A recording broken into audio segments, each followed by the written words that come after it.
first book in the Bible is a book you've probably heard of. It's called Genesis. Genesis comes from a Hebrew word. It's pronounced reshit, and it just means beginning. Now, there's a lot of stories from the book of Genesis, and it's easy just to pull out a specific story and try to tell you what it might mean. But we think the best way to understand this book is to look at the book as a whole and show you how the whole thing is designed. The book is designed to fall into two main parts. You have chapters 1 through 11, which is telling the story of God and the whole world. And then you have the second part, which is about God and Abraham's family, as chapters 12 through 50. And how the two of those parts relate, that's where you find the message of the book. Okay, so let's start back at the beginning. The first part of Genesis begins with a creation story where God creates everything. And how exactly that happens, of course, that's where all the debates come. But he takes a dark, watery chaos and he turns it into a beautiful garden where humans can flourish. That sounds nice. It does sound nice. In fact, 7 different times God says of all that he's made that it's good.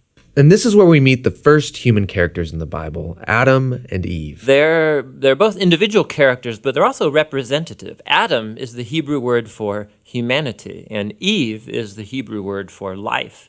And God creates them in his image. In other words, humanity reflects, or is meant to reflect, the creativity, the goodness, and character of the Creator out into the world that he's made. And they're supposed to reproduce and make cultures and neighborhoods and art and gardens and everything else. But he gives them a moral choice about how they're going to go about building this world. And this is what the tree of the knowledge of good and evil is all about. And he tells them, don't eat of the fruit of this tree or you will die. What's that all about?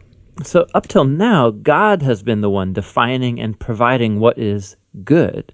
And so God is the one with the knowledge of good and evil. But now this tree represents a choice.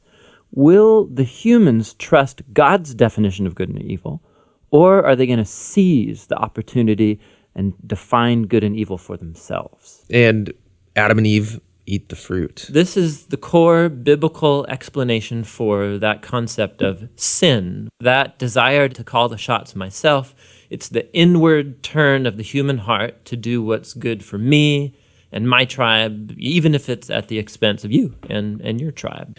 And the problem is humans are horrible at defining good and evil without God. And so now that humanity's made this choice, things get really bad. So Genesis 3 through 11 is like tracing this downward spiral of all humanity. So Adam and Eve, they can't trust each other anymore. And so there's a little story about how they were naked and felt fine about it beforehand, but now they feel shameful because all of a sudden Adam's definition of good and evil might be different than Eve's, and so they hide from each other. Then there's another story of temptation. Cain is jealous of his brother Abel, and he gives in and kills him. There's a story right after Cain about a guy named Lamech, and all we know about Lamech is that he accumulates wives like property, and he sings songs about how he's a more violent, vengeful person than Cain ever was, and he's proud of it. Things get so bad with the human race that we see God decide to just wipe us out. Yeah, we typically think of the flood story is about God being angry, but it actually begins with God's sadness and grief about the state of his world. And so out of his passion to preserve the goodness of his world, he washes it clean with the flood. But there's a glimmer of hope. He chooses Noah and his whole family, and he saves them on this boat. Yeah, don't forget about the animals. Right, and the animals.